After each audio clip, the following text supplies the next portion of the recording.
PMP is as those of you who already hold the credential know that this is still the Cadillac credential across the world. And so people spend a great deal of time looking to try to pick this up. The thing I think that's so interesting right now is that PMI has made some drastic changes since 2021, and they're still tweaking it. Even as of last month, they updated their curriculum all over again, and that just changed the whole dynamics again of the boot camp that I just finished last week. So I want to talk about some of those changes, and and those of you who don't have a PMP, this will kind of lay some foundation for you, and then I'll tell you about a couple of services that we have that you might want to be part of if you don't have a PMP to be able to help you get along with some of this. So let's talk about being certified. So let's start with the foundation. I'm sure you probably know this, being a PMI chapter. So what does it take to be certified? So what it takes, in the past, the PMI used to count hours. And so many of you, when you jump through the hoop, you jump through having to have 4,500 hours of project management experience. They switched it over a few years back, and they've switched it over to months. And so 36 months of experience is what it qualifies you to be a PMP today. And of course, that's assuming you have a bachelor's degree. If not, then it's going to take 60 months is what the new standard would be if you don't have a bachelor's degree. This has changed the dynamic to where more people actually are qualifying for the PMP now, because getting 36 months or qualifying for 36 months seem to be much easier in the mindset of people than trying to count the hours. The hours seem to be clumsy. Those of you who have your PMP, remember one of the things that was so clumsy about it is they wanted you to work on one project and count one project at a time and didn't want it to be overlapping. And I get that, but it also made it hard to count up your hours because, you're running 5 projects at a time if you're like most people. And so that was something that was real challenging for some. The other thing that changed is they changed the PMI triangle. So they've changed this twice. And so changed the PMI triangle. And then once again, from PMBOK 6, they changed it again over to this that I'm showing you right now. And this is the new PMI triangle: ways of working, power, skills, and business acumen. Now, what is happening is that they are asking a lot of different things, obviously, questions that are coming together for these different categories here. And so what the test has done is it has picked up a percentage of these different categories. For an example, 50% of the test, which is roughly about 90 questions, is going to be about ways of working. And so it's going to deal with a lot of different components of how we engage with teams and those type of things. And so right at almost 80 questions are going to be something like that. 42% is going to be power skills. And so this is going to be a lot of different pieces of it, such as leadership, motivation, some different aspects of that. And then, of course, business acumen is going to be more the culture behind the things. And so you'll have about 15 or 16 questions that will be on business acumen, which is going to deal with that cultural aspect. And one of the big things that they have shifted is that culture is dictating a lot of what we do in the project. So the old mindset that we had, say, back in PMBOK 3, where you really tried to get as much of the processes into your project, and you had to have as many controls in your project. Now it's actually shifted to where we're kind of customizing all our methodology. And so you're adjusting the methodology to the type of project that you're running. And that's a constant, real strong theme all the way through project management. The other piece that you're looking at is that when they've emphasized the exam content outline. ECO is what is the exam content outline. Now, it's always been there for us, but the big driver up until PMBOK 6 was PMBOK. PMBOK was the driver of all of our PMP tests. Everything was input, output tools, memorization, calculations, all of those type of things. And so the problem that you had was if you were not good at memorizing or were not good at math or calculation, you struggled with that test. They totally have shifted all of those different components away from some of this. And so your ECO now has the topics, which they always have had, but what you'll notice as you do this is there's no more calculations. Nobody picking up a PMP test since COVID has had to do any calculations. You have to interpret it, you have to understand it, but you don't have to calculate it. The other piece that fits with this is that it is no longer all about PMBOK. It is about multiple different material that PMI has out there. And so some of the things, even in the material, is actually against what PMBOK will even say in a couple of places. So you're looking at a totally different mindset. So it's not about PMBOK anymore. It's about the curriculum for PMP. PMI in 2021 switched over to where everybody who's training for them, they now have their own material. And so they got rid of the old REP program, like many of you probably know, and that was your registered education provider. And there's about 1,280 of us at that time. So they dissolved that program and switched to what they're calling an ATP, an authorized training partner. And so there's only about 700 authorized training partners around the world. And so when you switched over to that, then you were able to purchase the material from them. And so when someone comes to our boot camp, we have to purchase material from PMI that we take them through. They don't need another book. They don't need Rita Mulcahy. They don't need Phillips. They don't need anybody else. That one piece of material is getting them through. So it has changed drastically in all these areas. Now, the new format has changed also. So you used to have 200 questions, and PMI would pull 25 of those as a test set of questions. Now what they've done is they give you 180 questions, 230 minutes to take this. You can now take the test face-to-face like many of us have already done, but you also can take it virtually. Now, if you decide to take it virtually, there's a couple of things you've got to think about. First off, you can have no noise in that room. You can have nobody walk in. Your child walks into the room while you're taking it virtually, you will fail that test. You have to have great internet. If your internet stops working, then you could fail the test. We have had people fail the test because their internet quit working and they reached over to pick their phone up to call for help and they failed them over that. So that has happened. So if you're someone who reads the questions and moves your mouth, you could fail the test because they're watching you on video, and so they're questioning whether or not you're cheating. So it is something that has some challenges to it, even though people are taking the test and passing like crazy. The thing that has changed also is that they also are mandating some breaks. The break is no longer left up to you in most cases. They are mandating a break. So you're clicking along, you've taken probably 80 or 90 of the questions, and it comes a certain amount of time and they decide there's going to be a break. Then the person who's moderating this will say it's break time. Any question you have had up until that break time, you cannot go back to. And that's a piece of information that throws people off because some people will take a test. When they take a test, they'll skip questions and just answer those they know with the thought they're going to go back. Well, you can't use that methodology any longer because from the break on, you cannot return to any of those previous questions. Also, you're no longer doing multiple choice tests. Multiple choice is one of the options, but you're doing multiple choice, multiple responses, matching, hotspot, fill in the blank. All of those are on the PMP test now. Your multiple response is probably your most difficult. They'll ask you to pick 3 of these 7. And so you're trying to do that. And of course, you get partial answer for it, but you have to pick 3 of the 7. And as you know, when you're looking at a test like this, and those of you who took the PMP test, all the answers start looking right or wrong to you when you're taking the test that long and that hard. So what is not in the PMP exam now? So you have no inputs, no outputs, no tools. None of that stuff is part of it. No EVM formula or calculations. None of that's in there at all.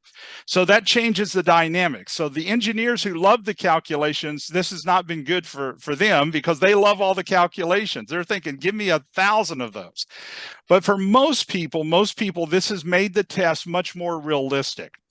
Our passing rate when we were using our material that we had written was just an unbelievably high rate of 85% on the first time passing rate. And we had that for years, 99% out of 3 attempts, but the first time passing rate was what we were most proud of. Now, for those of you who don't know anything about the passing rate, most companies would have about a 50, maybe a 60% first time passing rate. And so to have 85% was just unbelievable.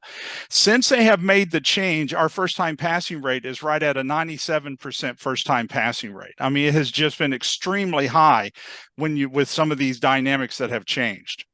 Now, there's 6 lessons that they have broken down in the material now.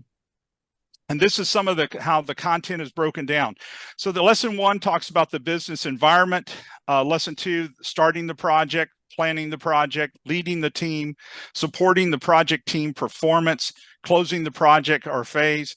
And so they've gone through this, but they have not been so regimented like what we had seen in the past of initiating, planning, executing, monitoring, controlling, and closing. And part of that is because the other dynamic that they have changed is that 50% of your test is on Agile. Now, they still have the Agile certified professional. They still have disciplined Agile and all of those things, but 50%. And the reason behind that is because PMI has decided that they felt like every one of us as a project manager, we should have a good understanding of both the Agile components as well as traditional or predictive. So 50%, so right at 90 questions are going to be on Agile. And so in between all of these, you'll see them, they talk about starting a project, they'll talk about it from a traditional standpoint, but then they'll flip and talk about starting a project from an Agile or a Scrum side. They'll do it about planning. How do you plan it in traditional? And then also, how do you plan it in Scrum? So you'll see that they can flip-flop back and forth, and literally that will be the case on your test questions. You'll flip from question to question, one traditional, one Agile.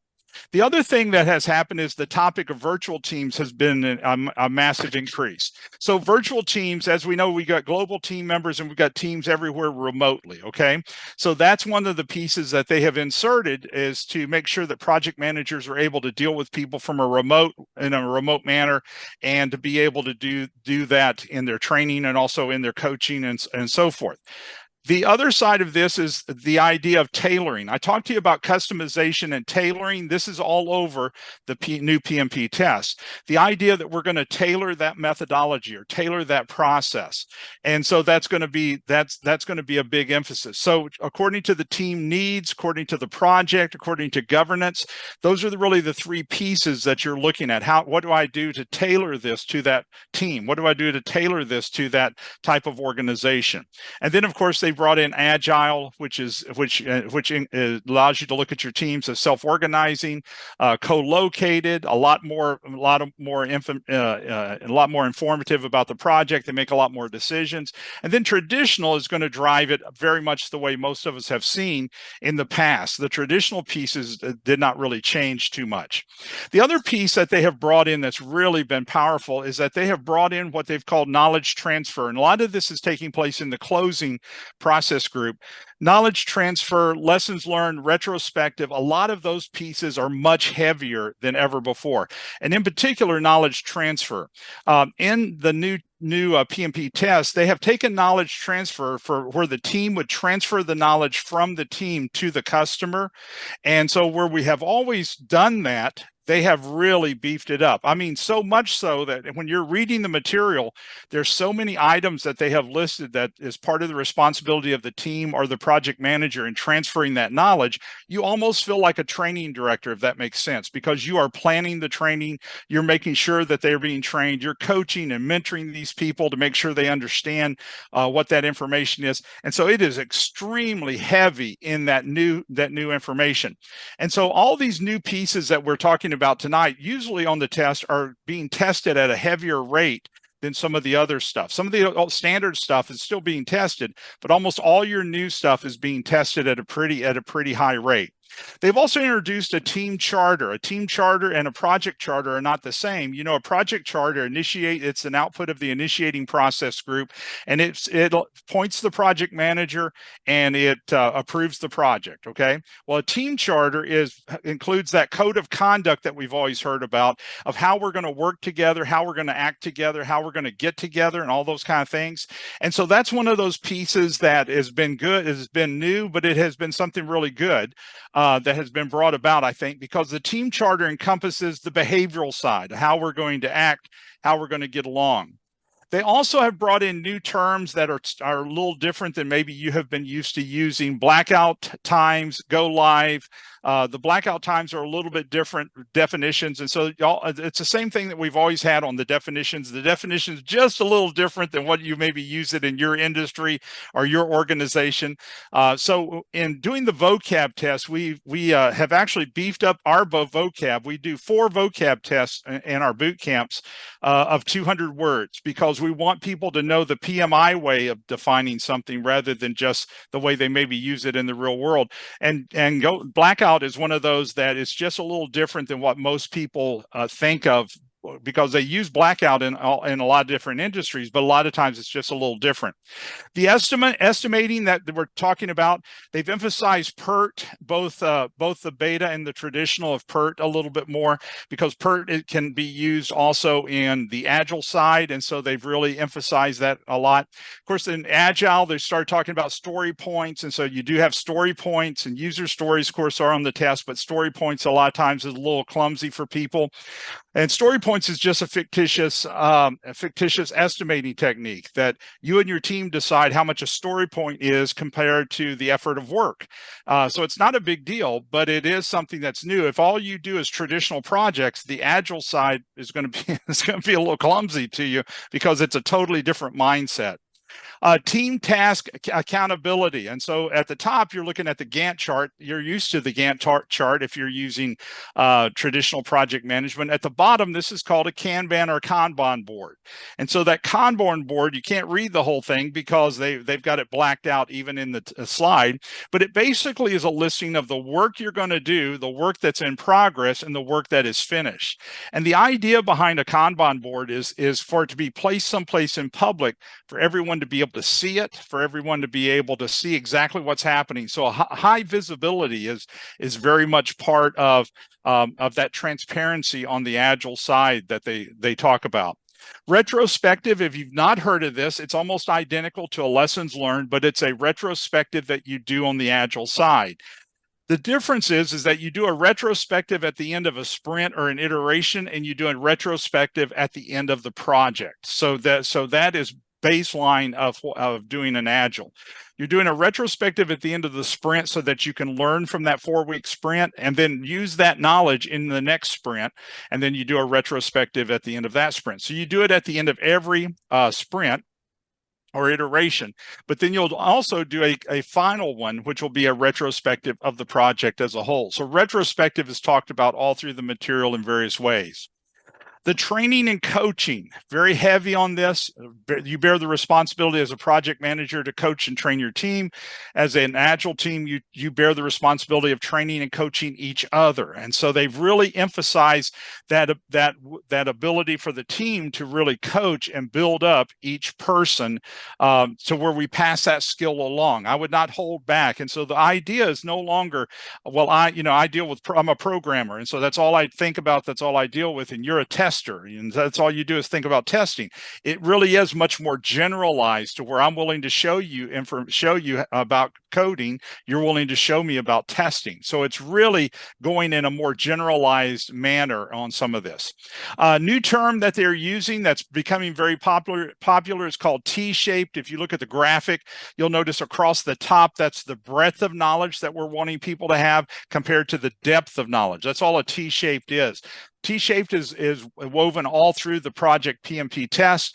And of course, people who, once again, if you don't know this, then it throws you off a little bit, but you're just talking about the breadth of our knowledge compared to the depth of our knowledge. And of course, the idea is that we should be deepening and broadening the knowledge of our team all the time. Required competencies are a bigger issue. So they include knowledge, skills, attributes, and different pieces of this. And so stakeholders, we should be doing a unique training for every person. And that would be the responsibility of the project manager or the responsibility of the team in being able to pass those skills along. Elements of training. And so this is where I told you that it feels like you're a director of training when you get into this part. But you know it when you go into the test. And of course, they list all the delivery models of instructor-led, virtual, self-paced, document reviews, interactive simulations, on-the-job training. And so when you look at all of this and you look at the responsibility on the traditional side for the project manager, this would be under their umbrella as well, to make sure all of this type of training has been planned for that transition for that customer. Virtual team member needs. They will focus a little bit on too, not only on the virtual team of communication, but also in keeping them engaged, making sure that they don't drop off and feel like they're isolated over here. So they really kind of deal with that emotional side that we've all been hearing about on the news of remote workers. And so they, once again, making sure that you're communicating clearly, but also making sure the mental health side of it is a piece of it too, because you're keeping them engaged, motivated, and connected to that project.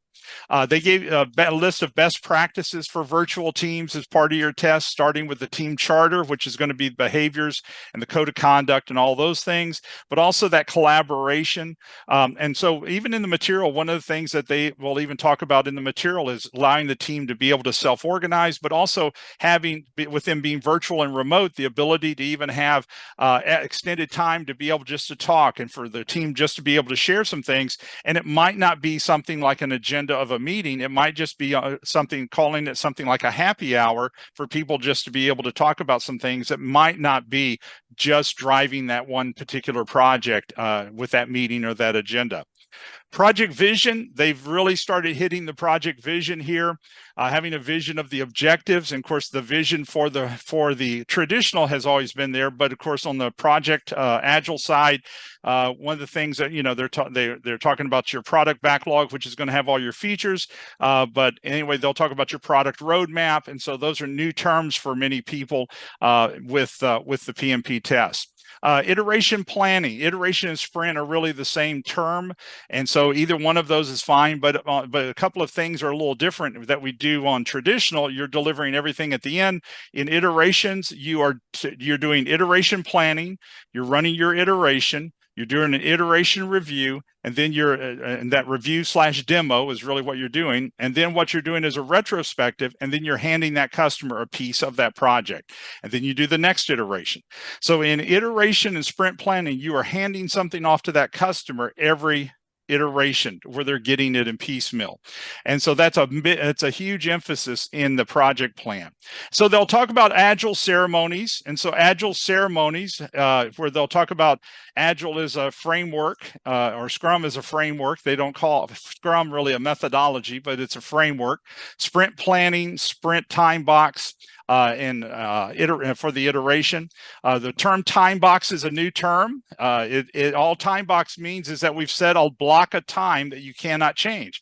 So if we have a 15-minute daily stand-up, it is a time box of 15 minutes every morning.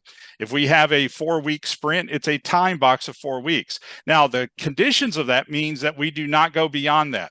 So we don't go beyond a 15-minute meeting in the morning. We don't go beyond a 4-week time box. So if we have 15 features that are supposed to be delivered in 4 weeks, and we finish the 4 weeks and we only have 12 of those 15 features finished, we do not have the right to extend that time box. We hand those 12 features off to the customer, and we talk to the product owner about those other 3, and the product owner talks to the customer to decide what they're going to do with those 3. And so that's a totally different mindset than over on the traditional side, where many times we will extend the phase or something 2 or 3 weeks to pick up those other features. So it's just a whole different mindset associated with it. So daily stand-ups, we talked about sprint reviews and demos, sprint retrospectives. I've talked to you a little bit about all of those. That's all brand new material that's being tested real heavily on the test. Task boards. Task board is a generic term. Kanban board or Kanban board is a type of task board. But they'll have several different things. It could be the Kanban board, the to-do list, a procedure checklist, task board, a Scrum board that has a lot of different projects on there, but it shows them through the process. So the task boards have become a very simple way of being able to communicate with a lot of people. High visibility, low tech, to where people see these and are looking at them. And so they gave you one even in this slide here. What's happening, what's in the process, and what's done. That seems to be what they are sticking with as they talk about task boards. And then consensus. If you're not used to Scrum and Agile voting methods, you have to learn all of those for the test. Fist of 5, just I don't agree, or I do agree, or I kind of agree, all of those kind of things. Just make sure you hold up the right fingers, okay? So, this is what you're trying to do.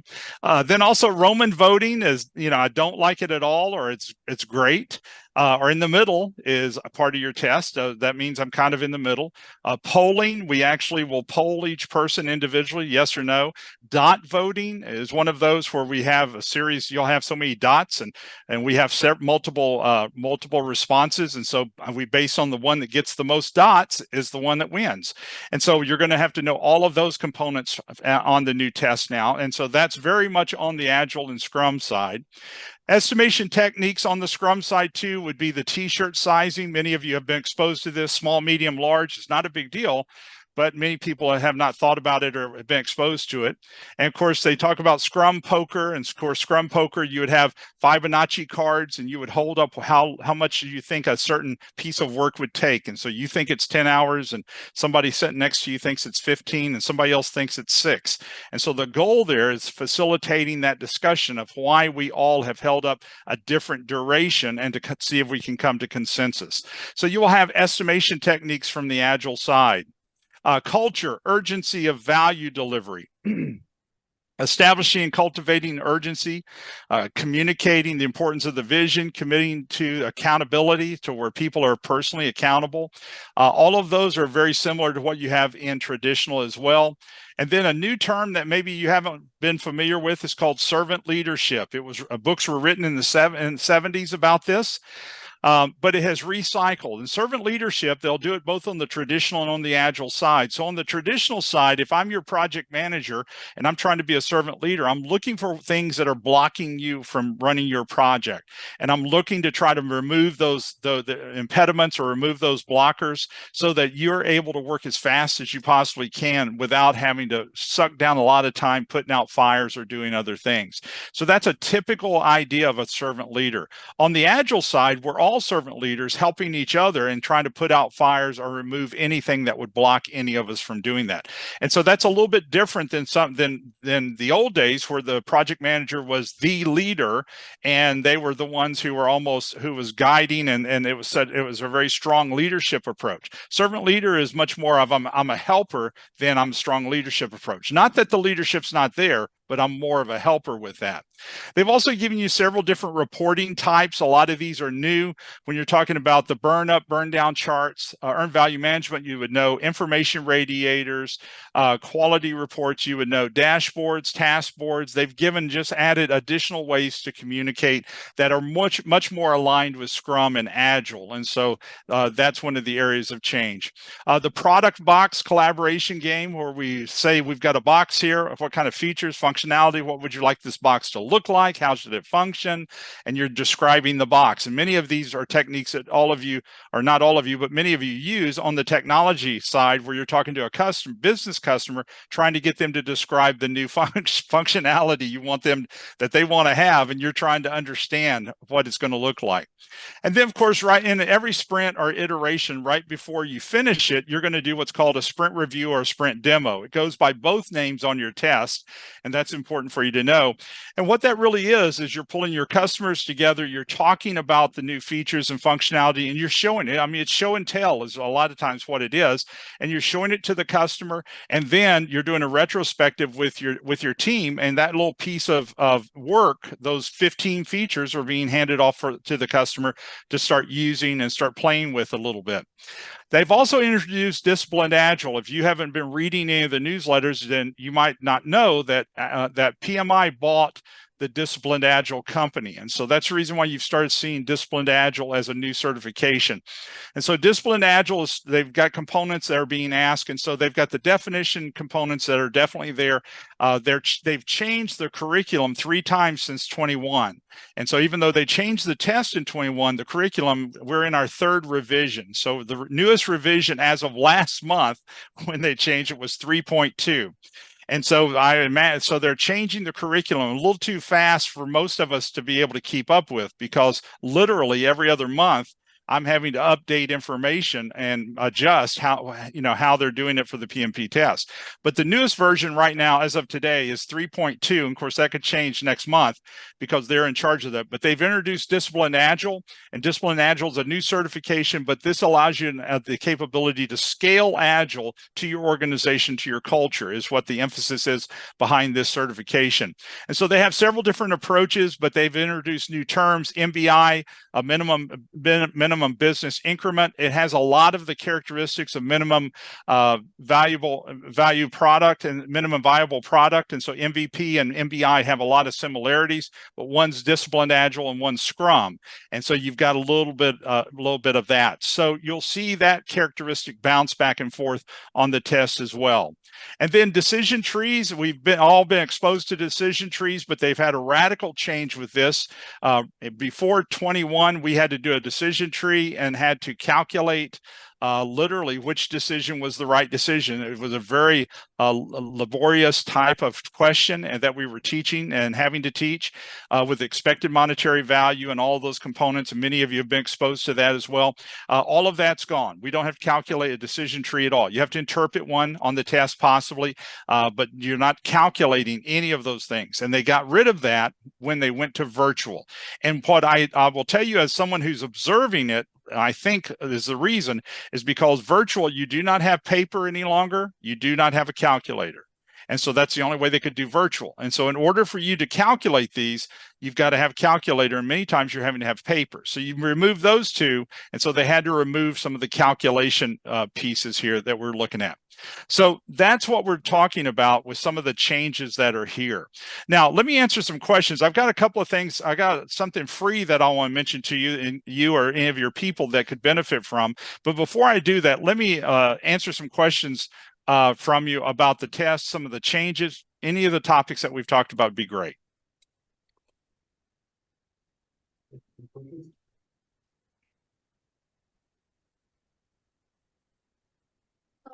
So I think one of the requirements for the PMP certification is a formal training.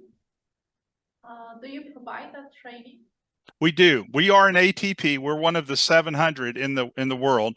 And so we were in the first group. So when they changed in 2020, we went ahead and made the change with it. So we did it 6 months early so we could test out the material. Because like I said, I knew what my passing score was, and I wasn't real sold on the possibility of changing my material. And so we were in the first group. I was one of the first 40 that was trained in the material. And so we tested it for 6 months before we had to switch. And so we do. We're an ATP. We provide the 35 hours of training. We do.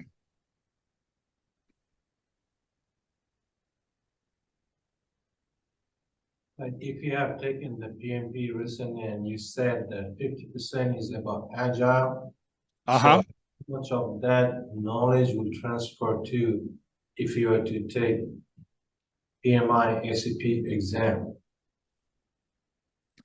The knowledge that you're going to do for the PMI ACP exam, they're going to ask you to justify, all of your hours for the Agile side. For the PMP, they are accepting some of your Agile hours toward the PMP. So you will still justify both types of projects for your PMP for those 36 months, and they will accept both. But on the Agile side, they're going to look for the Scrum or the Agile, Kanban, any of those Agile type of projects is what they're going to look for on the ACP. Okay, that's great.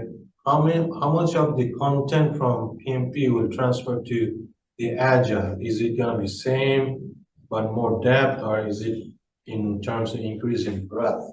Okay, so you're saying transferred Agile. What do you mean transferred Agile? I took my PMP like a year and a half or 2 years ago, and I found that there's a lot of Agile question. Now I'm thinking about taking the Agile ACP. So how much of that breadth of knowledge and depth of knowledge from PMP, which is at 50%, will go into the Agile? I got you now. I understand what you're asking me now. I would say a great deal of it, because I did the Agile Certified Professional 2 a few years back. And of course, obviously, they've updated everything through there. But on the Agile side, I'd probably, one of the things, if you're going to do the ACP, I would pick up the Agile Standard and spend some time in the Standard, because that seemed to be a big anchor to it. And then I would say that since you just took it a year and a half ago, they had not made all the changes to the Agile that they made since 21. And 21 they had just made those changes, and it seems like they've really tweaked it just in the last few months. My advice to you would be buy Griffin's book on passing the ACP through that's going to be through Riedel McKagie's company. Griffin was on the board and helped them get the ACP going. And so order that book through Amazon. You want the newest edition, which I think is the second edition, if I'm not mistaken. And that's a book we use in all of our seminars for the ACP. And I think that's the best book out for you. And we've had something like 99% passing rate with that book. So that's the book I would suggest to you to read. And you said Mark Griffin or Mike? I don't know his first name. His last name is Griffin, though. Okay. Griffin. And so if you can't find it, send me an email and I'll make sure I get the ISBN number for you so you get it. But you can order it on Amazon. That's where we get it for our people when we're teaching it. But it's a green book, but I think it's version 2 is the newest version that you're wanting. Okay. Okay. Thank you. Other questions? For those of us that have the captain certificate, how do the two exams compare and how are they different to each other? So you did the CAPM? Right. Yes, How long ago? 2 months. 2 months. Okay. The CAPM is probably on a scale of 1 to 10. It's a 2 or a 3 compared to the PMP. The CAPM has never really been about trying to make sure that you're an experienced project manager. It was to make sure you understood the foundations of project management. So I would say it's about a 3, and that's a subjective rating. You know what I'm saying, but I'd say it's about a 3. But if you did you go through a boot camp for your CAPM? I went through med certs. Okay. I would still tell you to go through a PMP boot camp right now because they keep changing the material, and so your boot camp is going to so align with the new PMP material so well that you're going to just spend your time in that one material. You're not going to read all the extra stuff, and you'll nail it with that. The CAPM laid your foundation, but they're going to go way beyond the foundational stuff with the tricky questions, with the scenario questions that you're not looking for a right answer, as you already know. You kind of experienced that on your CAPM a little bit. You're looking for the best answer, and the best answer based on the circumstances they've given you. And that's the big difference is they'll have 3 right answers out of 5. And yet one of those is more right in the scenario that they've just given you. Does that make sense what I'm saying to you about the best answer? Yes. Yeah. Sometimes the answer is not at all what you do in real life. You think, I'd never do that, So, all right. Any other questions from anybody? So if you're taking the exam, the PMP virtually, and they give you the 10-minute break, are you allowed to leave your room and come back in, or is it just a stand and stretch break? Well, I've heard both. And so I don't know if they've really nailed this down. And I'm wondering if it's not the moderator. So they're letting you leave. Let me say, some have had to stand, some have been able to leave. But with those who have left or that have allowed you to leave, you had to come back and take your camera and you had to show your desk was clean and you can't have anything on the walls. You had to show your video all the way around your room before you sat down to take the test again. So that's the feedback I'm getting from those who are doing it virtually. On the application, what was happening before is that you could take the application and you could actually fill it out before you took your 35 hours of training. They stopped that right after well, it was after 2021 when they changed the test, but they have stopped that. So now you can't even see the full application until you take your 35 hours of training. So what was happening is we would encourage people to take your application, and then we have an Excel sheet that we encourage people to kind of put your material, not your hours, but your experience in, and get all of your hours and all of your qualifications set up, and then cut and paste it into your application. It goes easier and faster like that. But what you're going to do is they'll ask you about your project, what role you were in, but then they ask you to define your experience. What we encourage people to do is to take the process groups, and under initiating, planning, executing, monitoring, controlling, and closing, you detail specifically what you had to do. So if you're a project manager in initiating, that you helped write the charter. If that's what you did. In planning, you planned all the project plans and sub-plans. In executing, you were in charge of executing the project, and monitoring, controlling, you were monitoring, controlling not only your internal team, but your vendor. And so give the details of each of those. Because remember, whoever's looking at your application, they've got to put you in the box. So you want to make it just brain dead simple for you to be in that box to where they think, absolutely, you're using the right terminology, you're using the right, you're making it sound right. On the Agile side, you're talk about through the process of Scrum or through the process of Agile. And so you had a daily stand up, you met with the product owner is who's in control of the features, as you know, and that you did your Scrum planning or your sprint planning. And you worked with your team on that, because remember, you don't have a project manager. In theory, you don't have that in Agile or in Scrum. Now, I will tell you, on the real PMP test, they will throw a project manager in on the Scrum and Agile side, because it's a hybrid project is what it is. And so they'll throw that person in. But once again, that person is still a servant leader, and you're looking at that. But all of your experience, that's what you want to do, is break that process apart and tell what you did in each step, and that will help you there. Now, when we look at a lot of applications on our side, to where I just finished a boot camp last week, and so I've had probably half my class who have sent me their application just to look at, and so I'll look at it, give them some feedback, and have them send it back to me, and then they're submitting it. And of course, they were trying to get it submitted by Sunday, because we finished on Thursday, and so last couple of days they've gotten held up a little bit with a couple of things, but they're getting it all submitted, and then of course, to see whether it's going to be approved for them. But yeah, I would break the process apart, and your application will go better for you, I think. But in Agile, how would you write it down? Is it gonna be completely in Agile format, storyboard and Kanban board and story points, or would you like to have some, in a hybrid form, using the initiation, planning, monitoring, and control and execution? I would, on the processes for the Agile, I would take it through. I would think about Scrum and kind of take it through that process of Scrum, where you met with the product owner, and the team planned the sprint, and then the team ran the sprint, and then the team did the sprint demo, and then the team did the sprint respective, and then you did the handoff to the customer for that. I would try to follow those processes. That seems to fit a lot easier for the documentation. You were asking me about documentation for Agile, right? Okay, that's what I thought you said. Sorry, go ahead. That's it. Go ahead. Some of my project is very hybrid, because it is kind of product development, and the broad sense is very predictive, and it goes through different phases. But the content, how they do it, like redesigning a product, that's very agile. So we're using both. So you can document it in Agile. I'm sorry, you can document it in hybrid and document both pieces. The thing that would make the difference is, what piece are you most associated with? Okay. And that's what I would document it on. Do they still perform audits?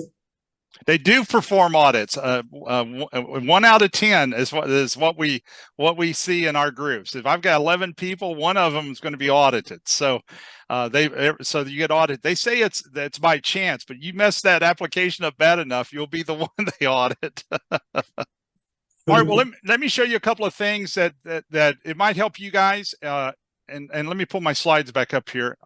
We put this into place about 2 years ago. And this is free to anybody who wants to do it. You don't have to be in one of our boot camps afterwards. But we do what's called a PMP mastermind group. So it's 5 hours is how long it really is. It takes place in a week, but it's asynchronous, so you can tap in anytime you want to during that day. But every day we have you do something a little different to expose you to different aspects. For an example, we do a mastermind. I've got several videos for you to watch to kind of help you get some concepts of what the test is going to be like.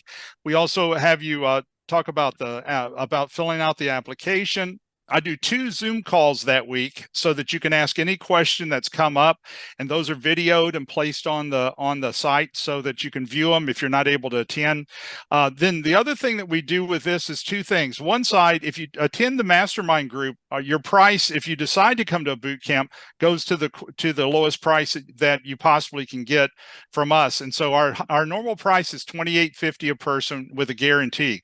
So we guarantee you're going to pass. You'll pay your first one, and then we pay for your second and third. If you fail the third time, we wait the entire year, and then you come back to a boot camp for free. We pay for your first, second, and third for you to attend. Nobody in the world will touch our guarantee. So that's $28.50. But if you attend the mastermind group, it drops to $15.50. And so what happens is that not only does it drop to the lowest price, but you'll actually have a code that you just sign in with. But the other side to this is that at the end of every one of these mastermind groups, we do a drawing, and one person in that mastermind group gets a free ride. That you come to the boot camp for free. You'll pay for your own test, but you come to the boot camp for free. And so we give one away. And so we do 4 of these a year. We give four away every year. And have people come through the boot camp. So and my granddaughter does the drawing so that I don't get to see who it is. So that's how it works. So if that would help you or somebody in your company, even if they don't come to the boot camp, they've got an option to be able to maybe get a free one, or they've got an option to at least have some exposure. It'll give you 5 hours of training. And so if you're especially if you're kind of close on the training, it'll give you that. The boot camps that we do, you can see them at themathisgroup.com. And so we do boot camps every other month. And so we'll have 10 to 15 people in a boot camp roughly. Sometimes we'll have a smaller group, something around 7 or 8. But we run boot camps every other month. And so that's been the pattern that we've done with each of these each and every time. All right, well, thank you so much. It's good meeting you guys. And so I wish you well as you get your PMP. And